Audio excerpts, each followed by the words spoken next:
사람이면 누구나 감정의 기복을 경험하며 삽니다.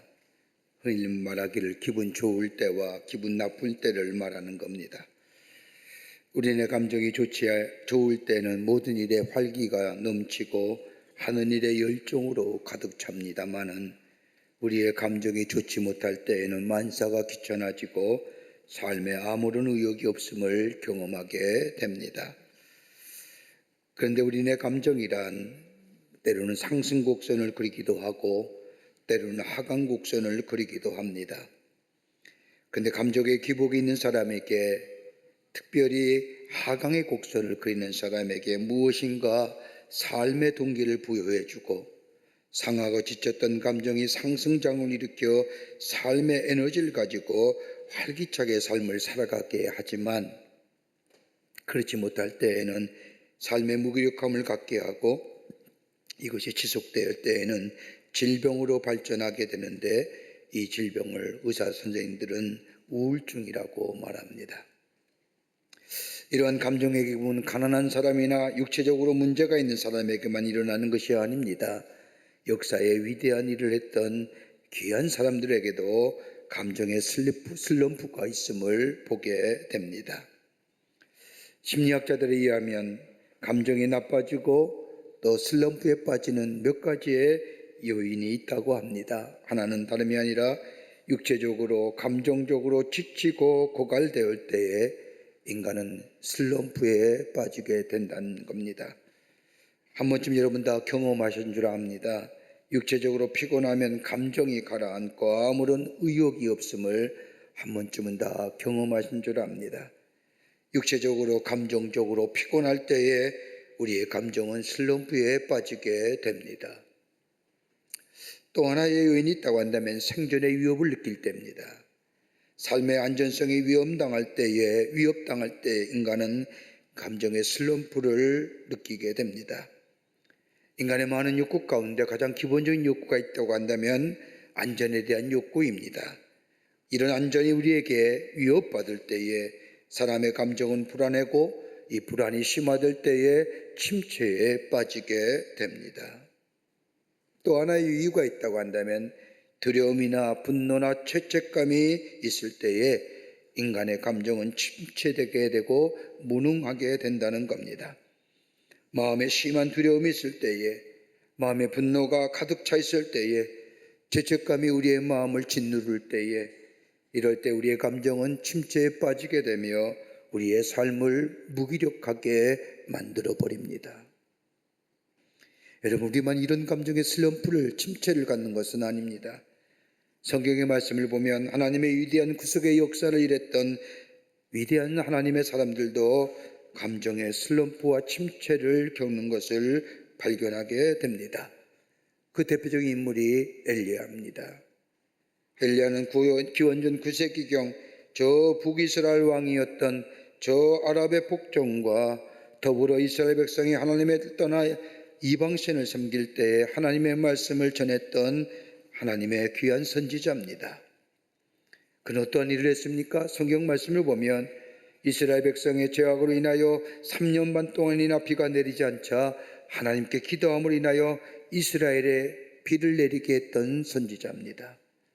또 사르밧 가부의 아들을 살려내어 하나님의 살아계심과 전능하심을 전함으로 인하여 다시금 이스라엘 백성이 하나님께로 돌아오기를 외쳤던 선지자이기도 했습니다. 기적과 표적을 통하여 하나님의 살아계심을 전했던 엘리야, 그에게서 가장 극적이면서도 하나님의 살아계심을 전했던 가장 강력한 사건이 있다고 한다면 바울과 아사를 섬겼던 거짓 선지자 850명과의 갈멜산에서의 영적 전쟁에서의 승리입니다. 이렇게 되자 아합과 이세벨이 엘리야를 죽이려 하자 엘리야는 저들의 죽음의 칼을 피하여 40일 주야를 달려 저 호렙산의 한 동굴 안에 몸을 숨깁니다. 동굴 안에 갇혀 더 이상 아무것도 할 수 없는 자신의 모습을 보면서 절망과 좌절의 자리에 있던 엘리야, 이런 엘리야를 하나님께서는 다시금 회복시켜 주시는데 하나님의 능력을 힘입어 더 이상 좌절과 절망의 자리에 머물러 있지 아니하고 새로운 하나님의 사람으로 치유되어 회복되어 하나님의 귀한 사명을 다시금 감당케 하신 것을 우리는 오늘 본문의 말씀을 통하여 알게 됩니다. 여러분, 우리들의 삶, 세월이 흘러가고 연륜이 깊어질수록 인생을 잘 알기에 나의 인생은 잘 살 수 있을 것만 같았던 우리들의 삶, 그러나 살아가면 살아갈수록 점점 가벼워질 줄 알았던 우리의 인생의 무게가 점점 무거워지면서 어떻게 살아가야 할지 알지 못하는 우리들의 모습, 그러게 불안하고 그러게 두려움 가운데 사는 우리들의 모습은 아닌지요. 한 통계에 의하면, 미국의 예입니다만 미국 인구의 19.1%가 불안 증세에 시달린다고 합니다. 염려와 두려움 가운데 어떻게 살아가야 할지. 오늘 엘리야가 그런 삶이었습니다마는 하나님의 도우심으로 그는 새롭게 회복되어 하나님의 귀한 사명을 감당하는 하나님의 사람으로 다시 한번 우뚝 서는 역사, 그 원동력은 어디에 있었을까요? 오늘 정녕 우리에게 필요한 일이 무엇일까요? 먹고 사는 문제는 아닐 겁니다. 우리의 삶에 하나님이신 참된 사명의 삶, 의미 있는 인생, 내 삶에 풍성한 열매를 맺는 삶, 그건 어디서부터 나올 수 있을까요? 오늘 본문의 말씀을 통하여 몇 가지를 함께 말씀을 나누며 은혜 나누기를 원합니다. 첫째는 있어야 할 자리를 알게 될 때에 그런 회복의 역사를 경험합니다. 오늘 본문의 말씀을 보십시오. 열왕기상 19장 9절의 말씀을 보면 엘리야가 그곳 굴에 들어가 거기서 머물더니 하나님의 말씀이 그에게 임하여 이르시되 엘리야야 내가 어찌하여 여기 있느냐. 그뿐 아니라 그 뒤에 말씀을 보면 하나님께서 재차 엘리야에게 물으시는 말씀이 나옵니다. 그 말씀이 바로 13절 말씀입니다. 엘리야가 듣고 겉옷으로 얼굴을 가리고 나아가 그 어귀에 섬에 소리가 그에게 임하여 이르시되 엘리야야 내가 어찌하여 여기 있느냐. 저 어두운 동굴 안에 있는 엘리야에게 하나님은 반복하여 내가 어찌하여 여기 있느냐라고 물으십니다. 내가 어찌하여 여기 있느냐고 하는 이 두 번의 질문 속에는 다름이 아니라 내가 누구냐, 지금 하는 일이 무엇이냐, 지금 내가 서 있는 것이 어디냐라고 하는 물음입니다. 여러분, 엘리야가 누굽니까? 엘리야는 아합 왕의 앞에서도 당당하게 하나님의 말씀을 전했던 선지자입니다. 저 바알과 아세라를 섬기는 저 거짓 선지자 850명과 영적인 싸움에서 승리하여 이스라엘 백성의 마음을 돌이키게 했던 위대한 선지자입니다. 더 나아가 오랫동안 비가 내리지 않았던 이스라엘 땅에 기도함으로 비를 내리게 했던 능력의 선지자입니다. 하나님의 사람으로 우뚝 서서 하나님의 말씀을 담대하게 전하며 살았던 그가 지금은 비극하고 도망자로 전락되어 죽음의 두려움 앞에 떠는 연약한 자의 모습으로 전락되어 있는 이 엘리야, 이 세상에 자기 혼자 남은 것처럼 나약해질 뿐만 아니라 외로운 자가 되었습니다. 죽음의 공포 아래 더 이상 있을 것이 없어서 이스라엘 땅을 떠나 40일 주야를 거쳐서 호렙산의 누렘나무 아래 고독하게 있을 뿐만 아니라 돌굴 안에 숨을 수밖에 없는 처절하고 절박한 상황에 있는 이 엘리야에게 하나님께서는 물으시는 겁니다. 엘리야야 내가 어찌하여 여기 있느냐. 다른 말로 말하면 하나님 앞에 서 있던, 하나님과 함께 있었던 자리 잊어버렸느냐. 하나님 앞에 서 있던 그 자리 잊어버렸느냐.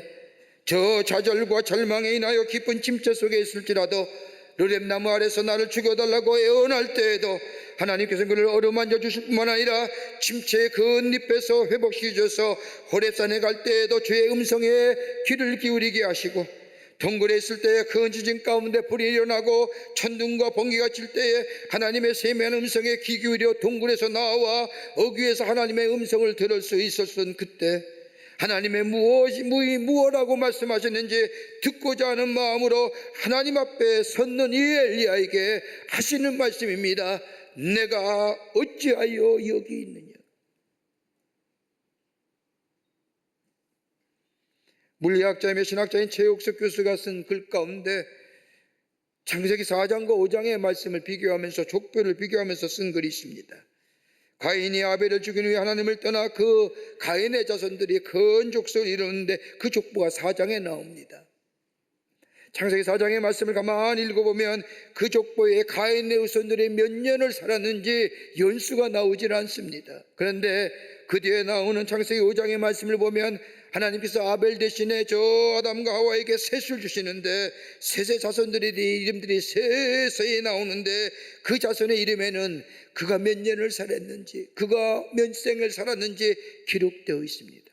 여러분, 창세기 4장에 나오는 가인의 후손의 족보와 저 5장에 나오는 셋의 후손의 족보과 다른 점이 뭘까요? 단순히 얼마를 살았느냐, 어떤 인생을 몇 년을 살았냐, 이것만 얘기할까요? 아닐 겁니다. 그렇게 적어놓는 나름이 아니라 아무리 이 땅에서 잘 산다 하더라도 하나님 앞에서 살지 않던 시간은 아무 의미 없는 시간이라는 거예요. 그가 뭘 했든지, 그가 어떤 일을 했든지 하나님 없이 산 시간은 그 시간이 없다는 거예요.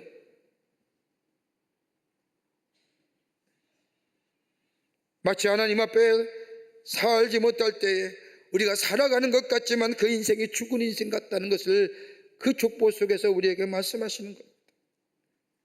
오늘 엘리야의 모습을 보십시오. 모든 것을 잃어버린 것 같았던 엘리야, 그가 어느 자리에 있든지 비록 삶의 자리를 잃어버렸다 할지라도 하나님의 말씀에 귀 기울이며 하나님 앞에 나아가는 삶 될 때에 하나님을 만났을 뿐만 아니라 그의 삶의 자리를 다시 한번 회복의 역사를 경험했던 것을 보게 됩니다. 그러기 오늘 하나님께서는 엘리야에게 절망과 좌절을 넘어서 불안과 두려움 떠는 그에게 내가 어찌하여 여기 있느냐라고 물으시는 겁니다. 여러분, 우리의 삶의 어려움의 시작은 우리의 삶이 하나님 앞에서 우리의 삶이 떠날 때에 그 어려움이 시작된 것을 우리는 기억해야 됩니다. 여러분, 룻기서의 말씀을 보십시오. 흉년을 이기기 위해 나미는 자신의 고향인 베들레헴을 떠나 모압 땅으로 자신의 거처를 옮겼지만 인생의 더 큰 흉년을 만나면서 그의 삶의 절망 가운데 있을 때 그는 생각하지 않습니까? 나의 고향, 내가 있었던 저 하나님의 약속의 땅으로 내가 돌아가리라고 하는, 자신이 있어야 할 자신의 자리, 우리가 지금 오늘 한 번도 경험해 보셨던 엄청난 사건과 일들을 겪으면서 우리의 인생의 무게가 점점점 무거워가지는 지금의 시대에 정녕 우리가 할 자리가 뭘까요? 내가 서 있는 자리가 어디 있는지, 하나님 앞에 서 있는지, 하나님의 사람으로 서 있는지, 하나님의 자녀로 서 있는지,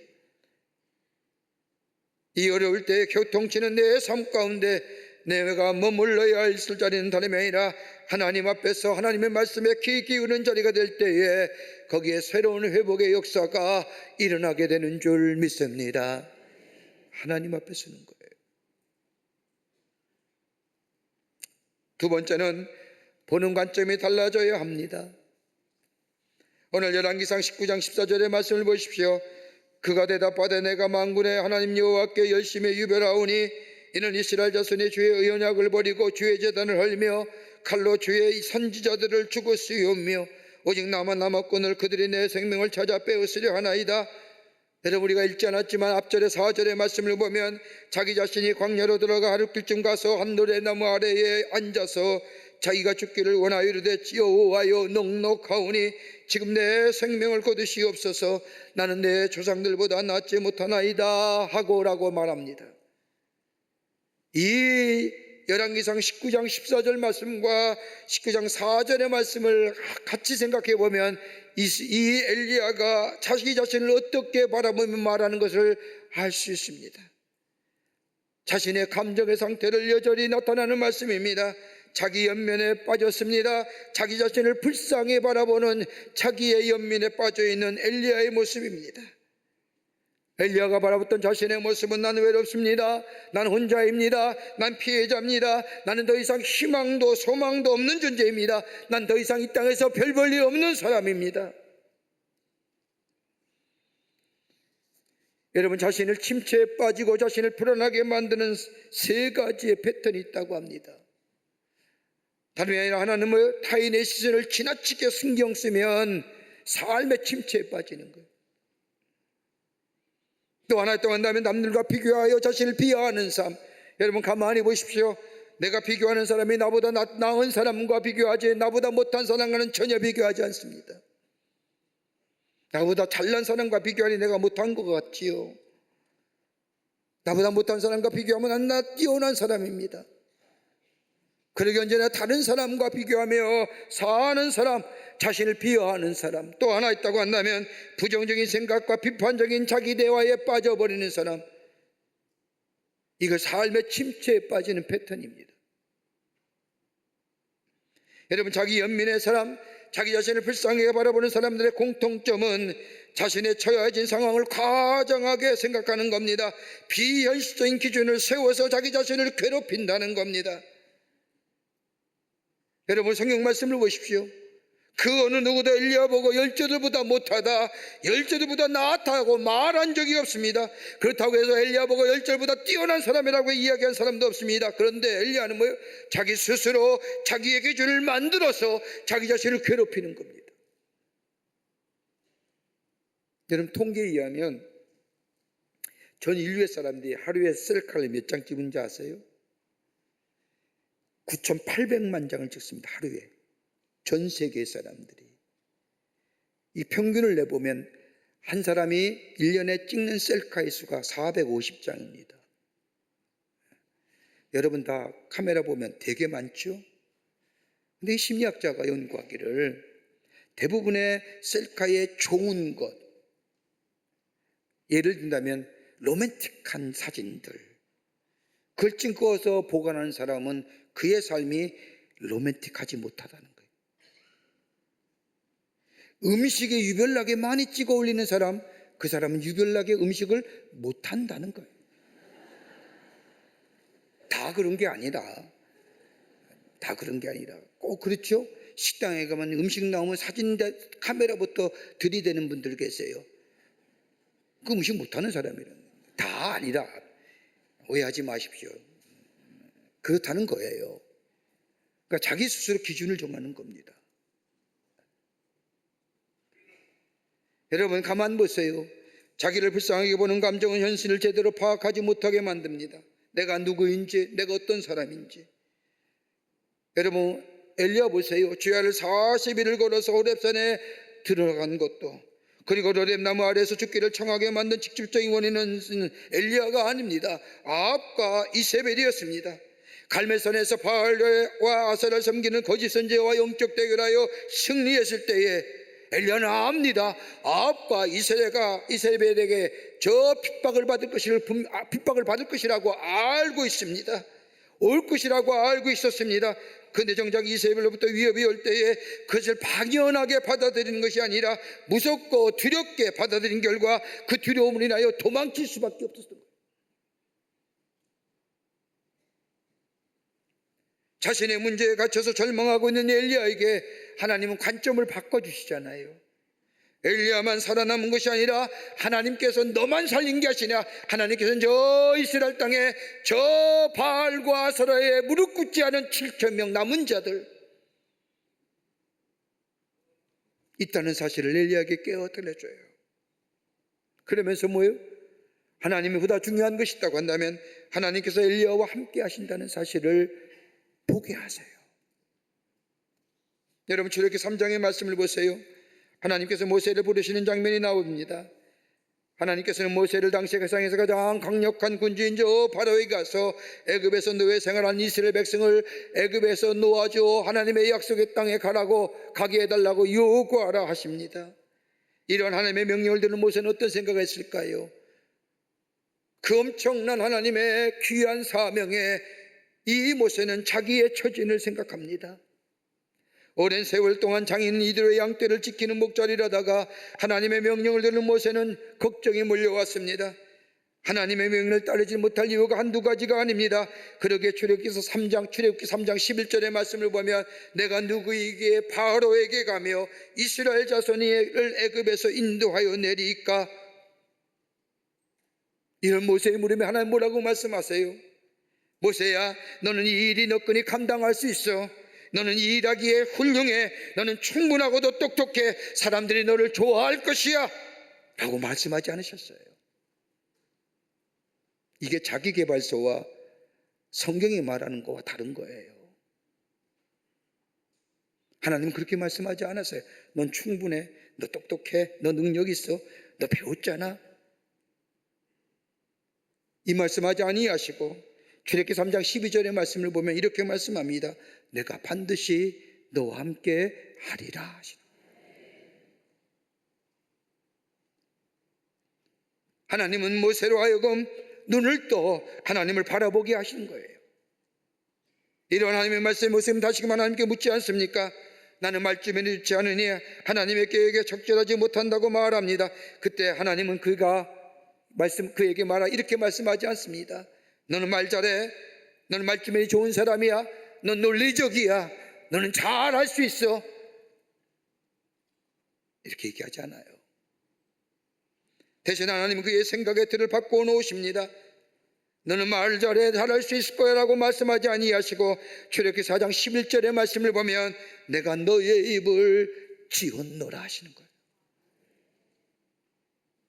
여러분, 우리 한국 사람들이 가장 좋아하는 성경 구절 가운데 빌립보 4장 13절의 말씀을 보면 내게 능력 주시는 자 안에서 내가 모든 것을 할 수 있느니라. 여러분, 이 말씀 언뜻 생각하면 내가 마치 파워맨, 슈퍼맨 된 것 같지만 그 말씀이 아닙니다. 그 말씀이라고 한다면 저 세상의 자기계발서와 똑같은 말씀이 있지요. 내가 하나님 믿으며 능력의 사람, 슈퍼맨 되는 게 아닙니다. 오늘 성경은 저 영어 성경의 번역본을 좀 더 쉽게 우리에게 이 말씀의 뜻을 가르쳐 주십니다. 번역에 보면 나는 그분의 목적을 이루기 위해 나를 강하게 하고 능력을 주시는 하나님을 통해 하나님께서 부르신 것을 위해 모든 것을 할 수 있다라고 하는 겁니다. 다른 말로 하면 더 쉽게 표현한다고 한다면 나는 그리스도 안에서의 충분함 안에서 자족합니다. 나는 내게 대적한 힘과 확실한 평화를 불러넣으시는 그분을 통해 무엇이든지 할 준비가 되어 있습니다 라고 하는 거예요. 내가 하는 게 아니죠. 우리의 생각의 패턴을 나의 패턴에서 하나님의 패턴으로 바꿀 때에 하나님의 능력으로만 충분하고 그분의 능력이 우리에게 주어져 있다라는 생각의 패턴으로 바꾸게 될 때에 우리의 관점이 달라지게 될 때에 우리의 잘못된 시각과 편견을 넘어설 수 있는 겁니다. 여러분, 관점의 변화가요, 뭘 가져줘요? 인식의 변화를 가져오는 거예요. 관점의 변화가. 매일 부정적인 것만 보는 자는 그 인식이 부정적인 인식이에요. 시니컬하고 비판적인 것만 이야기하는 사람, 그의 인식은 비판적이고 부정적인 거예요.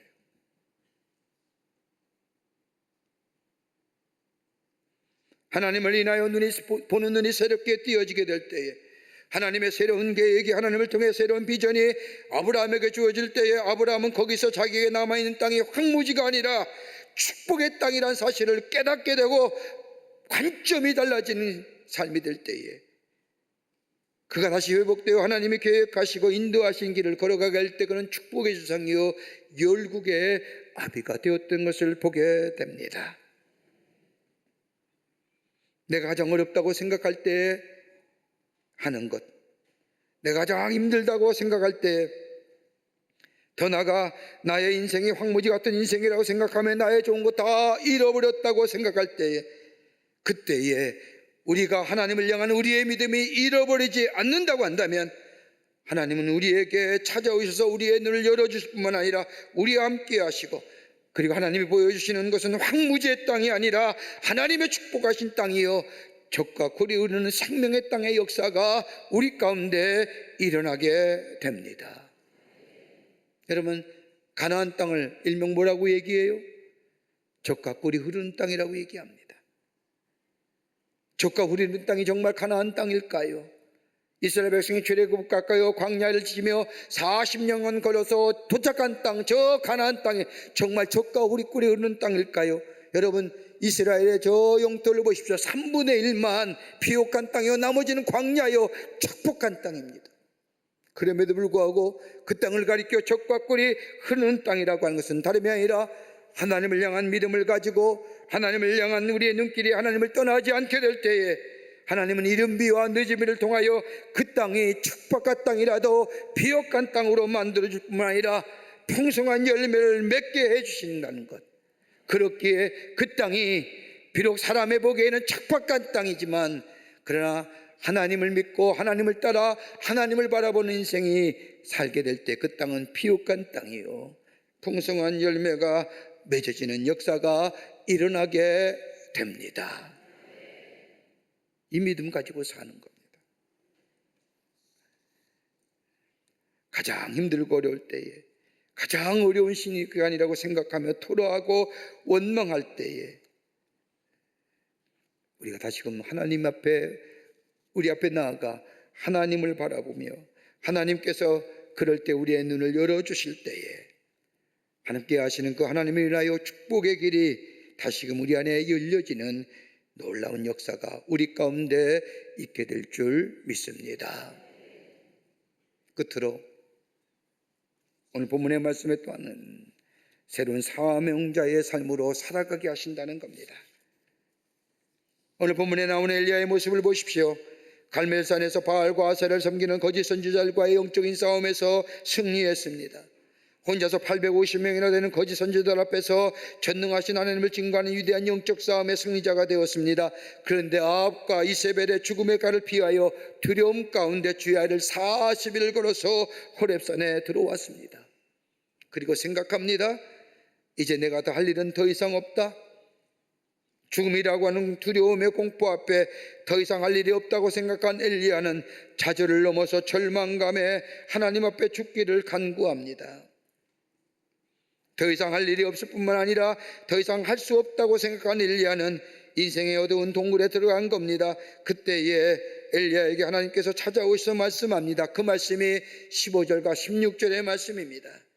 여호와께서 그에게 이르시되 너는 내 길을 돌이켜 광야를 통하여 다메섹에 가서 이르거든 하사엘에게 기름을 부어 아람의 왕이 되게 하고, 또는 너는 또 닙시의 아들 예후에게 기름을 부어 이스라엘 왕이 되게 하며, 또 아멜무홀라 사바스의 아들 엘리사에게 기름을 부어 너를 대신하여 선지자가 되게 하라. 그런데 여기에 뭐라고 얘기하니라? 내 길을 돌이키라는 거예요. 어디로 돌이켜요? 하나님이 내게 있게 한 자리, 하나님께서 함께 하신 자리, 하나님의 축복의 자리로 돌아가라는 겁니다. 여러분, 구약 성서 가운데 가장 많이 나오는 단어가 있다고 한다면 remember, 기억하라는 겁니다. 하나님이 너와 함께 했던 그 자리, 너를 인도했던 그 시간, 너와 함께 했던 그날. 여러분, 왜 하나님은 엘리야에게 사명을 주신 이유가 어디 있을까요? 여러분, 하나님이 하시고자 하는 일 엘리야가 없다고 해서 못하실까요? 하나님은 돌을 가지고서도 아브라함 자손을 만들 수 있다고 말씀하십니다. 그뿐 아니라 엘리야가 없어도 하나님의 일은 얼마든지 하십니다. 오늘 성경 말씀을 보십시오. 하나님이 남은 자 몇 명이요? 7,000명을 남겨두셨습니다. 이때는 뭐요? 하나님 앞에 신실한 믿음의 사람입니다. 여러분, 가만 보십시오. 저 엘리야가 갈멜산에서 저 바알과 아세라의 거짓 선지자가 850명과 싸울 때 정오였습니다. 여러분, 신실하게 저 이스라엘 땅에 남아있는 7,000명의 사람들, 하나님 믿는 신실한 자는 뭐예요? 하루에 3번씩 기도했습니다. 저 엘리야가 갈멜산에서 거짓 선지자가 싸울 때 뭐예요? 7,000명은 똑같은 시간에 하나님 앞에 붙들어 기도한 거예요. 엘리야 혼자가 탁월해서가 아니라 하나님을 믿는 신실한 믿음의 사람들이 하나님의 위대하심, 하나님의 살아계심을 위해서 기도한. 엘리야가 없어도 하나님께서 하시고자 하는 일을 하실 수 있습니다. 그런데 하나님께서 엘리야에게 일을 맡기신 것은 다름이 아니라 하나님을 위한 일이 아닙니다. 엘리야 자신을 위한 일입니다. 우리가 종종 하나님의 일을 하면서 나는 하나님의 일을 해 라고 얘기하지만 아닙니다. 하나님이 그 일을 그에게 주신 것은 그를 위함입니다. 오해하지 마세요. 그분이 아니 계셔도 주의 일은 합니다. 주의 역사는 이루어져 갑니다.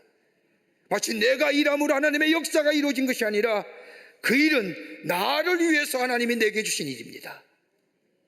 하나님은 그 사람이 없어도 하나님의 역사는 이루어 가십니다. 엘리야 보세요. 엘리야가 없어도 하나님의 역사는 가는 거예요. 그럼에도 불구하고 하나님은 엘리야에게 사명을 주신 것은 다름이 아니라 엘리야를 위하신 거예요. 여러분, 어떤 사람이 가장 행복한 사람일까요? 다름이 아니라 하나님께서 자기에 맡겨준 일을 할 때 가장 행복한 겁니다. 내가 하고 싶은 일을 할 때는, 내가 원하던 일을 할 때는 여러분 행복한 것 같지만 그 시간이 지나면 그 행복은 사라지고 맙니다. 그러나 나를 이 땅에 보내신 하나님께서 내게 맡겨준 일을 할 만큼 여러분 기쁠 데가 없습니다. 그 일은 나를 위한 길입니다.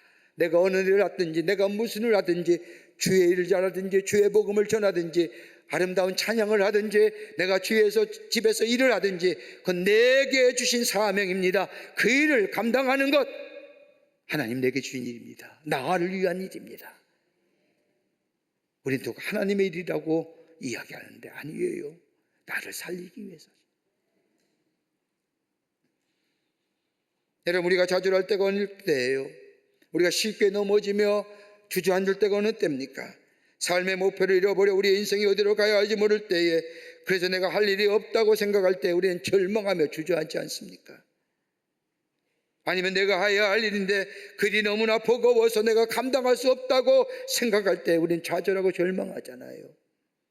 근데 문제는 뭐예요? 내가 하려고 하는 거예요. 오늘 여기 성경 말씀을 보십시오. 엘리야가 뭐라고 얘기합니까? 광야를 통하여. 여러분, 광야가 어느 겁니까? 아무것도 없는 거예요. 많이 있어도 소용이 없는 거예요. 내려놓아야 합니다. 특별히 하나님의 사람들이라면 광야의 길, 하나님만 바라봐야 합니다. 마치 이스라엘 백성이 출애굽하여 하나님의 약속에 있다는 가나안 땅을 향할 때 광야의 40년요 아무것도 필요 없는 오직 하나님만 바라보는 삶이에요. 자기 낮추는 겁니다. 낮아지는 인생입니다. 하나님만 바라보는 사람입니다. 여러분, 가만 보세요. 내가 살아있으면, 교만하면 절망은 더 쉽게 찾아옵니다. 잘하면 내가 잘한다고 교만하며, 내가 못하면 못한다고 좌절하고 절망합니다. 그러나 내 속에 예수 그리스도께서 살아계시면 내가 잘하든지 못하든지 상관이 없습니다. 왜요? 하나님이 하시는 일이기 때문입니다. 그 당시는 내가 부족하고 내가 좀 빈약하다 할지라도 하나님이 맺고 가실 겁니다. 하나님이 채워 가실 겁니다. 그러기에 바울은 빌립보서 1장 20절 말씀에 살든지 죽든지 내 몸에서 그리스도가 존귀하게 되게 하려 함이니라. 이것이면 됩니다. 하나님이 채워가시는 거예요. 내가 채워가려고 하니까 힘든 겁니다. 나는 주님 앞에서 내게 주신 귀한 사명의 길 하는 겁니다. 그러면 하나님이 채우실 겁니다. 그럴 때에 내 인생의 척박함이 비옥한 땅으로 바뀌어지며 내 인생에 열매 없는 무기력한 삶이 풍성한 열매가 맺어지면 내 삶에 저 드라이한 인생이 기름진 인생으로 변화됩니다. 이게 믿음의 걸음입니다. 이게 믿음으로 사는 길입니다. 여기에 하나님의 축복이 우리의 삶 속에 임하고 이걸 가지고 나만 누리는 삶이 아니라 다른 사람과 나누어 이 땅에 하나님 나라를 세워가는 인생이에요. 그래서 하나님 뭐요? 엘리야에게 사명 주신 겁니다. 넌 가서 기름 부어 왕을 세우고 선지자를 세우고. 우리의 삶, 하나님이 함께 하시는 삶, 하나님이 인도하신 삶을 우리 고백하고 하나님 앞에 설 수 있는 자, 하나님이 나와 함께 하신다는 믿음의 고백, 내게 사명 주신 건 나를 위한 사명이라는 것. 다시 한번 믿음으로 고백하며 이 믿음의 길을 걸어가는 우리가 될 때에 하나님의 놀라운 은혜와 축복이 우리를 통하여 새롭게 하시는 하나님의 역사가 우리 안에 있게 될 줄 믿습니다. 이 믿음의 걸음을 걸어가시는 여러분과 저와 되시기를 주의 이름으로 축원합니다. 하나님 감사합니다. 저희들 주께서 사랑해 주셔서 하나님의 백성 삼으심에 감사합니다. 우리들의 삶의 여정, 하나님이 우리의 삶 인도하심을 고백하게 하시고 우리의 삶이 척박하고 비록 척박하고 열매 없는 삶이랄지라도 하나님께 우리의 삶의 방향을 바꾸어 하나님과 함께 걸어가는 인생 되게 하여 주시사 우리의 삶 속에 비옥함과 풍성함의 역사가 일어나 살아계신 하나님을 증거하며 또 나눌 수 있는 우리들이 되게 하여 주시옵소서. 성령이 도우실 줄 믿으며 예수님의 이름으로 기도하옵나이다. 아멘.